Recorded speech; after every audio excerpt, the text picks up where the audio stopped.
21e Forum économique de l'Afrique gagnante s'est déroulé du 9 au 11 juillet 2009 à Paris, la capitale française.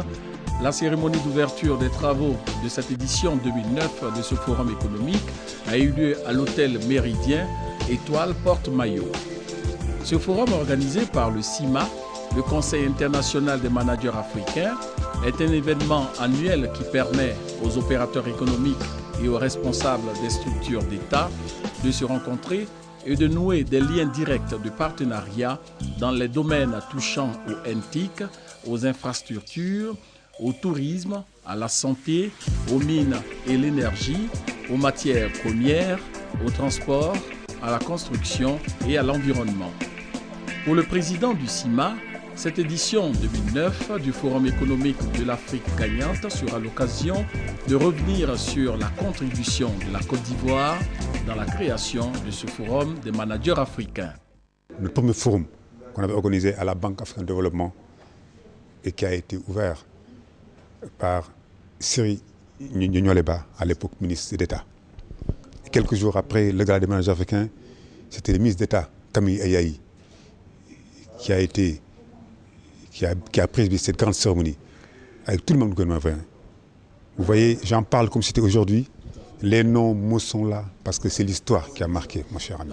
Vous allez primer des hommes d'affaires, vous allez primer des managers. Alors, quels sont les critères de sélection? Mais les critères, je le dis depuis plus de 20 ans.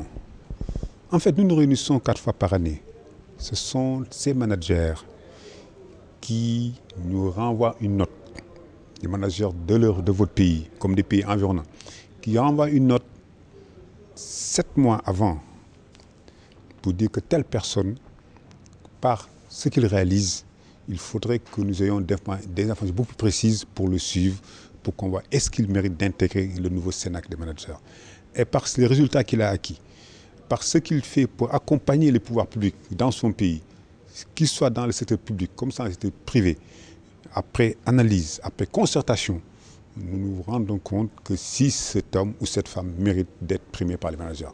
Voilà un peu grosso modo les critères généraux qui nous priment depuis de très longues années. Mais c'est d'abord à la base même les anciens managers issus du pays en question qui donc donnent les grandes directives et après le conseil se réunit, le comité exécutif pour entériner si tel ou tel mérite d'être primé.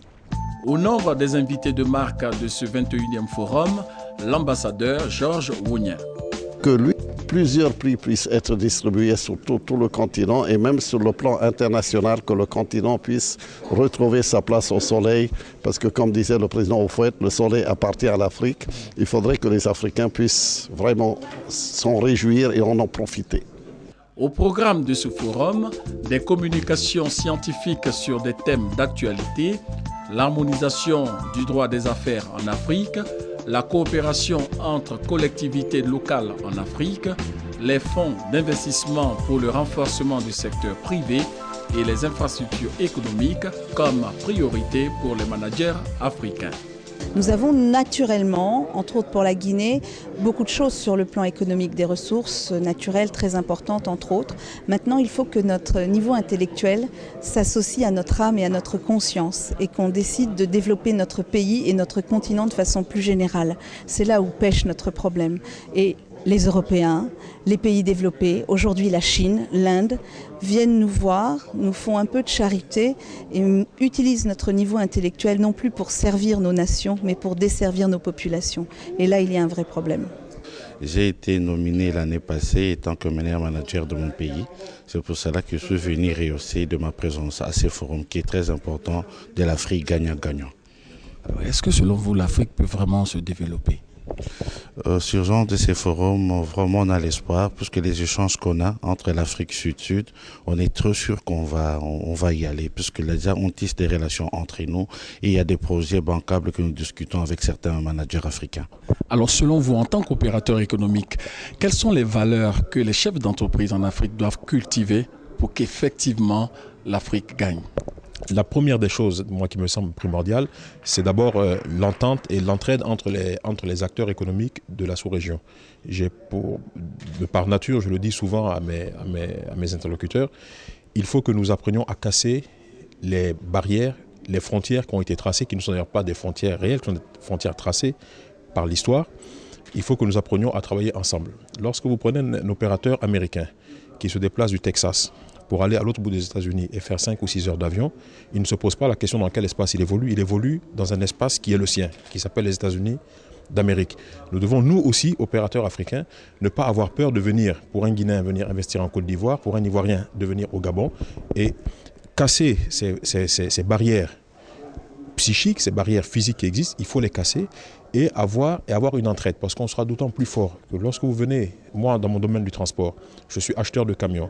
Si vous avez en Côte d'Ivoire des transporteurs qui veulent acheter des camions, si nous partons à 3 ou 4 gros transporteurs acheter des camions vers des partenaires, nous serons d'autant plus forts que nous venons avec un nombre important de commandes. Mais si nous allons individuellement, on restera toujours dans des petites sphères qui finalement, par rapport à la mondialisation, à la globalisation, ne permettront pas d'avoir un point de vue et d'exister même sur le terrain économique. Donc il faut d'abord s'intégrer entre nous, c'est très important. L'intégration est importante. La volonté des opérateurs économiques venus d'Afrique de repositionner leur continent sur la voie du développement a obtenu le soutien d'hommes d'affaires européens. Pendant trop d'années, vous avez été trop exploité, je pense, par les pays européens qui ont trop pris la colonisation et tout ça. Effectivement, il y a tout un côté négatif. Il faut passer sur une autre phase, une autre version. Vous voulez ajouter quelque chose?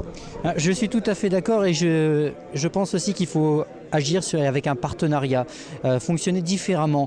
Vous avez besoin, l'Afrique a besoin d'investissements, mais il faut oublier ces investissements obligatoirement en numéraire. Il faut partir sur du partenariat long terme, matériel, investissement, personne, homme, un transfert de compétences, un transfert de capacités, de manière à ce que ce qui a marché dans certains pays puisse se reproduire partout.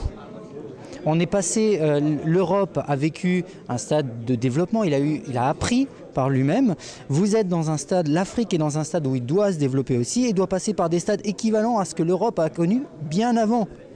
Donc je crois qu'il faut faire ce transfert de technique et ce transfert ne passera que par des partenariats sincères et pas entre des fonds, pas avec de l'argent, mais entre des hommes, entre des structures, des entreprises, de manière à ce que la croissance ne soit pas réservée à l'Europe par le biais de l'Afrique, mais soit partagée entre l'Europe et l'Afrique et que ça soit bien une Afrique gagnante, mais aussi un partenaire gagnant, donc une Europe gagnante. Il faut que tout le monde soit gagnant-gagnant. Lorsque l'Afrique sera un peu moins sous-exploitée, lorsque ses produits naturels ne seront pas, le cours de ces produits ne sera pas fixé à Londres et à New York, ça ira beaucoup mieux. Vous pensez que ça viendra un jour? Il suffit d'une entente, ça viendra un jour. Vous savez, le café et le cacao, si les producteurs se mettent d'accord, on sera bien obligé. Actuellement, le café, c'est Londres qui détermine le coût. On ne se préoccupe pas de savoir combien ça revient aux producteurs. Ils vendent au-dessous du coût de production, pas normal. L'un des temps forts de ce 21e Forum économique de l'Afrique qui gagne a été le gala annuel des managers africains, gala au cours duquel des trophées ont été remis aux lauréats meilleurs managers africains. Au nombre de ces lauréats, 2 Ivoiriens, M. Touré Ahmed Bois, président du conseil d'administration de Sophia Immobilier, et M.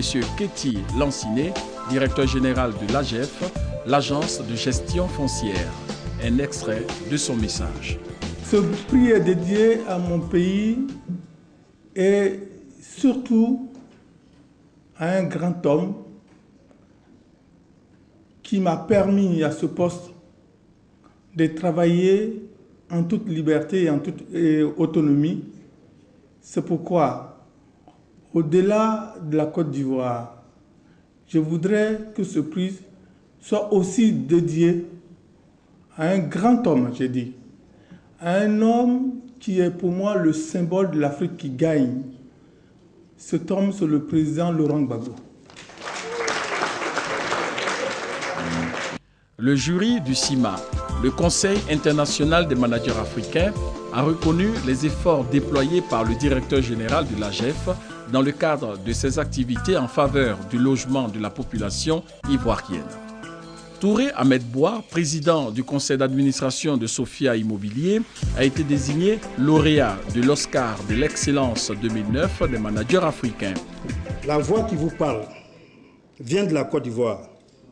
Un pays qui essaie de puiser dans les ressources endogènes de tolérance et de solidarité pour sortir d'une crise qu'elle n'a pas cherchée. En attribuant votre prestigieux prix à un Ivoirien, vous donnez à un peuple une lucarne de choix pour s'adresser au monde et dire que la Côte d'Ivoire est de retour. Côte d'Ivoire is back. Après avoir reçu son prix, il a tenu à dédier son trophée au président de la République. Ce trophée est dédié au président de la République, le président Laurent Gbagbo, grâce à qui aujourd'hui, nous, jeunes opérateurs économiques anonymes en Côte d'Ivoire, qui nous a d'abord fait confiance, grâce à qui l'ensemble des pays étrangers aujourd'hui nous connaissent, grâce à qui le pays a été unifié, nous restons la locomotive de la sous-région. Le président Laurent Gbagbo reste donc un exemple pour nous et ce prix lui est dédié pour qu'ensemble, derrière lui, nous nous donnons la main pour que la Côte d'Ivoire gagne. Le 22e Forum économique de l'Afrique qui gagne aura lieu l'année prochaine en 2010 et sera placé sous le signe de l'excellence.